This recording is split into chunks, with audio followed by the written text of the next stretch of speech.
Inilah kejiwaan orang yang suka bikin masalah. Kita sampai bingung loh, ini orang kok bisa ya bikin masalah terus. Gak suka hidup tenang ya, gak suka hidup yang tentram ya. Jadi gini, akar yang ada di dalam jiwanya yang itu menjadi penyebab kenapa dia suka bikin masalah. Dia punya kebutuhan yang sangat besar untuk mencari perhatian. Karena dengan dia membuat gaduh, membuat masalah, dia diperhatikan. Walaupun caranya kok aneh, caranya nggak elegan. Dengan begitu, tanda petik dunia kayak tahu bahwa dia tuh ada loh. Ini tidak hanya di ranah orang dewasa. Dalam psikologi juga dipelajari, anak-anak yang tanda petik sudah mulai nakal, itu bentuk dia mencari perhatian. Kakak-kakak yang sudah mulai nakal, semenjak punya adik, apalagi anak usianya bedanya nggak jauh, beda 2 tahun, beda setahun. Ada rasa cemburu, rasa iri. Semenjak ada adik, perhatian orang tua kepada dia sudah mulai kurang. Dia sering menyaksikan orang tua lebih tertuju kepada adiknya, perhatiannya. Sehingga muncullah perilaku-perilaku seperti suka menzolimi adiknya, perilaku-perilaku membangkang, perilaku-perilaku yang gak baik. Itu sebenarnya bahasa tubuh untuk mengekspresikan suatu perasaan.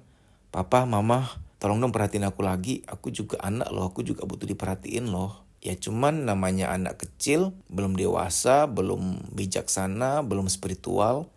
Maka mode yang dia pakai adalah membuat gaduh, menjadi aneh, menjadi nakal.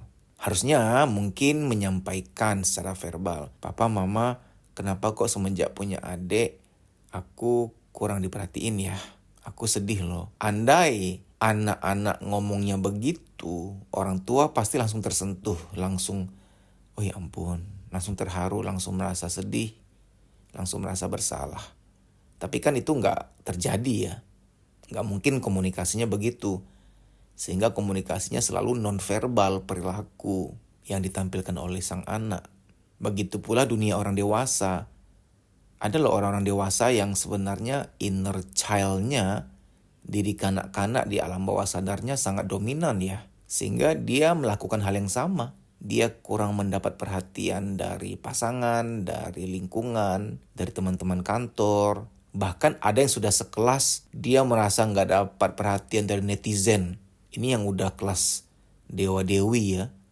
Dia selalu bikin gaduh supaya netizen tahu oh dia masih ada. Sehingga dia emang suka tuh bikin masalah, memicu masalah. Ini udah kelas tinggi ya, sampai dia membutuhkan perhatian semua orang. Semua penduduk bumi dia pengen tarik perhatiannya. Ini kan mengerikan ya. Tapi sebenarnya di alam bawah sadar dia sangat butuh perhatian. Kita harus tahu itu. Supaya kita nggak benci, supaya kita bisa berempati kepadanya. Makanya sering disarankan, udah jangan ditanggapi. Udah jangan direspon, nanti malah menjadi-jadi. Karena ketika kita tanggapi, kita respon, dia merasa, oh begini caranya untuk dapat perhatian kalian. Sehingga pola itu semakin kuat, tersugestilah di alam bawah sadarnya, oh pola ini benar, cara ini benar untuk dapat perhatian tuh begini caranya. Makanya dalam dunia parenting, ketika anak sedang tantrum, kita nggak boleh langsung tanggapi, nggak boleh langsung, kamu maunya apa sih nak? Kenapa begitu? Nggak boleh ditanggapi. Liatin aja dengan wajah-wajah netral. Wajah netral tuh dukung tidak, melarang tidak, wajah netral.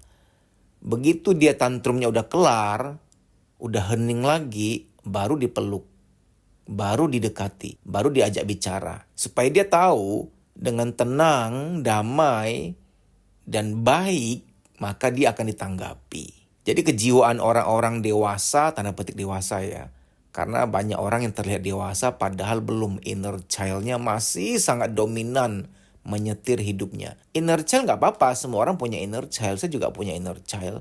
Tapi harusnya kita berdamai dengan inner child kita, dengan terapi, dengan rekonsiliasi. Itu bisa gitu loh, gak apa-apa. Tapi kita cukup tahu orang-orang yang suka bikin masalah, itu karena inner child ini belum beres nih. Nggak semua ya, karena saya selalu bilang, ada loh orang-orang yang terluka, ada loh orang-orang yang di batin terdalam dia tuh nggak bahagia. Tapi dia tuh mampu Dia sangat sakti, dia hebat, dia ini manusia super. Dia tetap bisa membahagiakan orang lain walaupun batin dalamnya nggak bahagia. Nah, orang-orang begini minoritas. Kalau Anda tergolong ini, Anda keren banget, Anda hebat banget. Ada orang kayak begitu tuh, ada tuh. Dia nggak bahagia, jiwanya merintih, hatinya hampa. Tapi dia selalu berusaha untuk membahagiakan orang lain. Dia punya prinsip bahwa biar aku yang menderita, biar aku yang telan semuanya.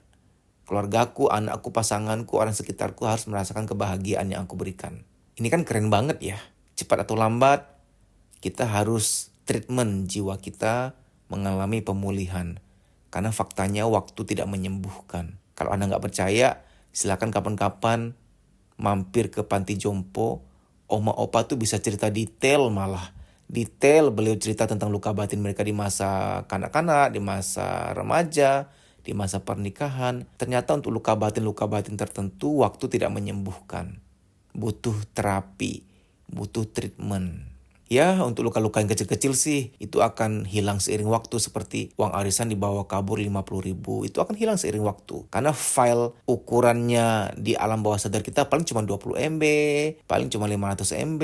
Namun misalkan Anda pernah dihianati, uang arisan dibawa kabur puluhan juta, itu sih ukuran di alam bawah sadar Anda sekian gigabyte. Itu nggak mungkin sembuh oleh waktu, butuh ikhtiar, butuh terapi.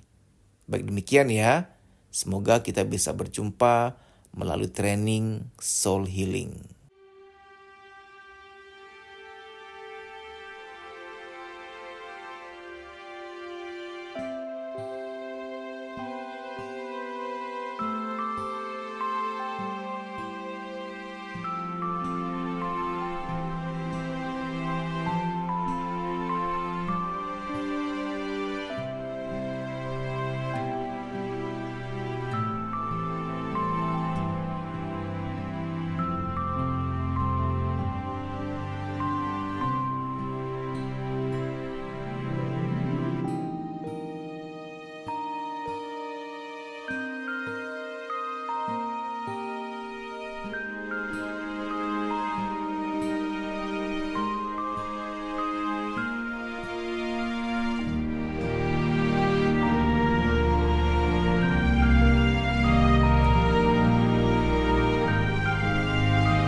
Teman-teman, saya menemukan suatu metode terapi psikologis yang sangat luar biasa efektif dan efisien. Tapi saya mau cerita dulu ya biar kita mengertinya runut bertahap. Yang kita tahu kan kalau kita mau diterapi, kita konseling, itu kan kita harus ketemu dengan konselor nih. Adapun cara lain online via telepon misalkan, via WhatsApp call, via video call, via Zoom misalkan. Tapi saya menemukan satu metode yang benar-benar luar biasa, yang menurut saya, apalagi juga sudah dibuktikan, ini benar-benar paling tajam, paling efektif dan efisien. Kalau kita bicara efisien ini bicara penghematan waktu, bicara penghematan uang atau biaya. Kita kalau ke konselor, ketemu tatap muka, nggak mungkin 1-2 kali selesai, pasti 3-4-5 kali. Nah, kadang nggak mempan. Kenapa? Bukan karena konselornya kurang hebat, bukan karena terapisnya kurang hebat, tapi situasi mood saat itu, situasi pikiran dan perasaan Anda saat itu. Beragam faktornya ya. Misalkan ketika Anda dalam perjalanan kena macet, lagi banyak pikiran, ada suatu kejadian di perjalanan, keadaan perjalanan yang sangat nggak nyaman membuat Anda jadi bad mood. Ketika tiba di klinik konselor, Anda tuh tidak nyaman, lagi nggak ada di situ, badanmu di situ tapi jiwamu nggak di situ. Faktor lain, misalkan ketika sampai ketemu dengan konselor tatap muka, ada hal-hal yang membuat Anda nggak bisa konsentrasi. Jemuran belum diangkat di rumah, mana lagi hujan nih. Tadi ada telepon dari mantan, bahas sesuatu yang Anda jadi nggak enak, nggak nyaman. Ada kerjaan di kantor yang mengganggu, yang Anda harus membagi pikiran. Apalagi kadang Anda janjian dengan konselor, jamnya itu nggak banget. Nggak banget tuh artinya beliau jam kerja, weekday, di pagi, siang, sore. Sementara Anda juga kerja pagi, siang, sore. Dan Anda pun harus meninggalkan kantor, meninggalkan pekerjaan di jam kerja. Sehingga pikiran Anda terbagi nih. Anda ketemu konselor, Anda nggak konsentrasi. banyak faktor ketika Anda akan di konseling atau di terapi, Anda nggak berada pada mood yang cocok untuk subur di terapi. Saya pinjam kata subur ketika petani hendak menanam benih, benih apapun itu, benih padi, benih buah, benih sayur, dia butuh suasana yang mendukung, tanah yang gembur, tanah yang subur. Ketika tanah itu kurang subur, nggak bisa untuk diberdayakan, nggak bisa untuk ditanam sesuatu, nggak bisa untuk ditanam tumbuhan atau tanaman. Saya menemukan suatu metode yang ketemunya itu tidak sengaja. Jadi gini ceritanya. Ada satu klien saya yang selama ini janjian sama saya nggak pernah ketemu waktunya. Pertama-tama janjiannya malam hari pas dia pulang kerja. Oke, saya siapkan waktu. Ketika udah siap-siap nih mau via telepon terapinya, via WhatsApp call waktu itu. Sorry Pak, nggak jadi ya, mendadak nih. Anak saya minta dampingi ngerjain PR gitu. Besoknya lagi, ya udah Pak, bisa nggak mungkin Sabtu atau Minggu aja ya gitu. Saya bilang Minggu saya nggak bisa, Minggu biasanya saya ada training sebuah kota, saya kan keliling 24 kota tuh. Ya udah Sabtu deh Pak, Sabtu sore, Sabtu pagi atau Sabtu siang ya kita janjian akhirnya. Bu nanti jadi ya siang ya, ini Sabtu loh ini. Ibu bisa kan gitu. Oh sorry Pak, saya tiba-tiba keluar sama keluarga. Pokoknya singkat cerita, berkali-kali janjian terapi via telepon nggak pernah bisa ketemu waktunya. Undur-undur terus. Sementara dia bilang via WhatsApp, text, chatting. Sorry ya Pak, gimana ya? Aku tuh lagi urgent nih. Aku ada anxiety, aku ada harus anger management juga, suka marah-marah. Sering mood swing, mau ngatur waktu kita susah sekali. Tapi aku butuh gitu loh. Ini pengaruh ke kerjaan, ke parenting. Pengaruh ke hubungan juga, relationship. Aku suka marah-marah gak jelas, suka mood swing. Kasian anak, kasian pasangan, kasian juga orang kantor. Gimana ya, ada solusi gak? Saya iseng-iseng bilang begini, gini aja deh. Ibu cerita panjang lebar via WhatsApp, cerita dulu panjang lebar, detail semua persoalanmu, kronologinya, sejak kapan mengalami, kira-kira karena apa pemicunya, apa yang Anda rasakan yang mengganggu selama ini. Cerita detail. Nanti saya coba buatkan rekaman terapinya, khusus untuk Anda. Jadi terapi ini nanti nggak bisa didengarkan kepada orang lain karena persis untuk Anda. Masalahnya persis spesifik Anda. Dan memanggilnya juga benar-benar subjektif, memanggil nama Anda. Personalized, customized, tailor-made. Masalahnya spesifik, suasana, kondisi, situasinya spesifik. Dan memanggil nama Anda pula. Ketika dipakai ke orang lain nggak bisa karena konteksnya berbeda. Pemanggilan namanya berbeda. Saya buatkan itu kurang lebih 1 minggu lebih. 8 atau 9 hari. Kenapa lama? Ya, Anda harus tahu ya, dunia editing tuh nggak semudah yang kita pikir. Belakangan kalau Anda lihat di YouTube, di channel ini saya sudah jarang upload karena memang editing tuh butuh waktu. Sementara saya ini lagi sibuk-sibuknya, lagi banyak kerjaan. Sehingga saya juga ingin mohon izin, mungkin saya baru aktif-aktif lagi nantilah, mungkin bulan depan atau bulan depannya lagi.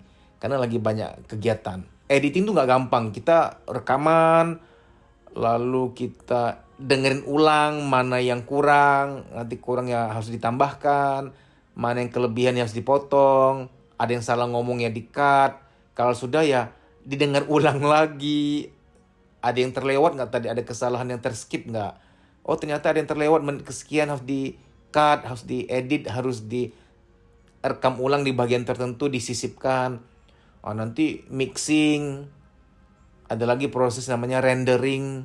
Ini orang-orang teknik ngerti lah. Orang editing. Ini sekian lama gitu loh. Kalau orang yang memang dia nggak ada kegiatan apa-apa, nggak ada kegiatan lain, dia dari pagi sampai malam mungkin selesai ya. Tapi karena saya juga kadang yang ngedit sendiri tuh luar biasa berhari-hari karena harus ditinggal, besok kerjaan lagi, lusa nyambung lagi. Nah memang belakangan kalau memang urgent saya suruh orang yang ngedit tuh. Mohon maaf membayar jasa orang lain aja yang bantu editin. Nah, sehingga gini, singkat cerita begini teman-teman. Kalau Anda ada punya suatu persoalan psikologis, entah fobia kecoa, trauma akan sesuatu, punya mental block, mudah jatuh cinta, ingin anger management karena Anda mudah marah, mudah tersinggung, mood swing, insomnia, punya mental block tertentu, merasa nggak pede, merasa insecure, suka nunda pekerjaan, takut mengambil keputusan, ada nyeri-nyeri nggak jelas di badan yang penyebabnya dari psikologis, yang kata dokter setelah konsultasi, dokter bilang ini bukan biologis nih, tapi psikologis nih, dari pikiran nih, dari perasaan nih. Anda mengalami krisis identitas diri, mudah jatuh cinta, susah jatuh cinta, suka marah-marah sama orang rumah, sering negative thinking, mengalami masalah inner child, apapun masalah Anda, kalau Anda benar-benar ingin bisa sembuh, ingin bisa pulih, saya menawarkan Anda ikut metode ini. Metode ini sangat menghemat uang Anda.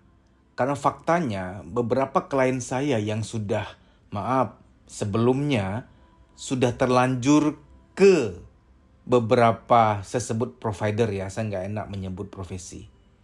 Ke beberapa provider, sudah berkali-kali sesi, sudah habis belasan juta dan tidak ada hasil. Mending meringan, ini tidak ada hasil sama sekali. Dengan metode ini yang saya buatkan, yaitu terapi khusus yang direkam untuk kebutuhan persis detail yang dia alami, itu dia mengalami perubahan yang dahsyat sekali. Ibaratnya begini ya, bayarnya cuma 1 kali, diterapinya intensif, sampai jadi loh, sampai ada perubahan loh. Karena begini, Anda harus tahu tentang dahsyatnya sugestologi. Sugestologi adalah ilmu yang mempelajari tentang sugesti. Sugesti-sugesti yang redaksinya tepat, yang dibuat sesuai dengan kebutuhan psikologis Anda, kalau didengarkan pada waktu dan keadaan mood yang tepat, itu akan terukir masuk ke alam bawah sadar dan boom, terjadi sesuatu. Sama seperti gini loh, kita kalau nasihatin seseorang, nasihatin anak misalkan, waktu dia lagi nggak terbuka hatinya, nggak akan mempan. Harus tunggu gelombang alfa, gelombang theta bahasa ilmiahnya. Harus tunggu kondisi yang tepat, alam bawah sadarnya terbuka. Ya, tanpa Anda sadari, Anda juga mempraktikkan ini. Seringkali kita kalau mau ngomong sesuatu ke seseorang, entah ke bos, ke keluarga, atau ke siapa, kita pasti tunggu waktu yang tepat kan? Kita sering mengalami situasi di mana kita dengan keluarga, kita dengan beberapa teman kita ingin menyampaikan sesuatu kepada seseorang. Kita bisik-bisik nih kepada teman atau keluarga kita. Kita ngomong ini yuk kepada beliau. Dan teman atau keluarga kita mungkin akan berkata, jangan sekarang, gak tepat waktunya. Nanti aja tunggu dia tenang.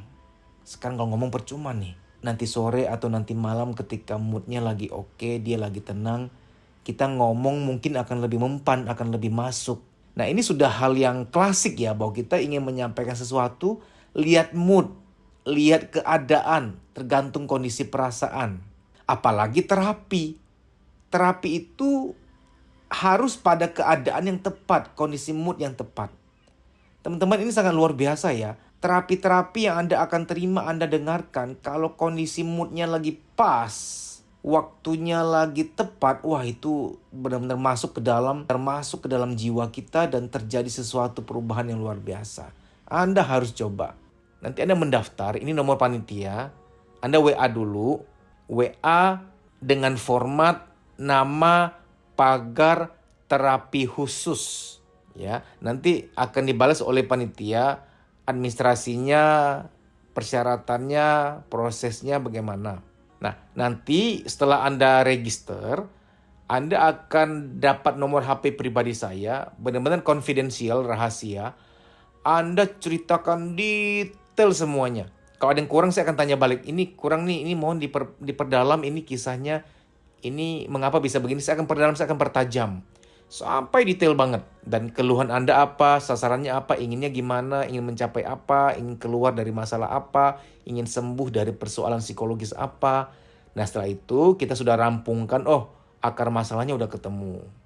Oh begini, apa yang Anda harapkan, apa yang Anda butuhkan sudah nyata. Kita sudah pertajam sasaran yang Anda ingin kejar, kebutuhan yang ingin Anda capai. Ingin percaya diri, ingin punya mood yang bagus, ingin sembuh insomnianya, ingin berdamai dengan inner child, ingin jadi orang yang lebih positif, ingin lebih sehat, apapun kebutuhan Anda, kita akan definisikan bersama. Nah, setelah itu mohon tunggu ya, paling cepat 1 minggu. Saya akan buatkan terapi khusus untuk Anda.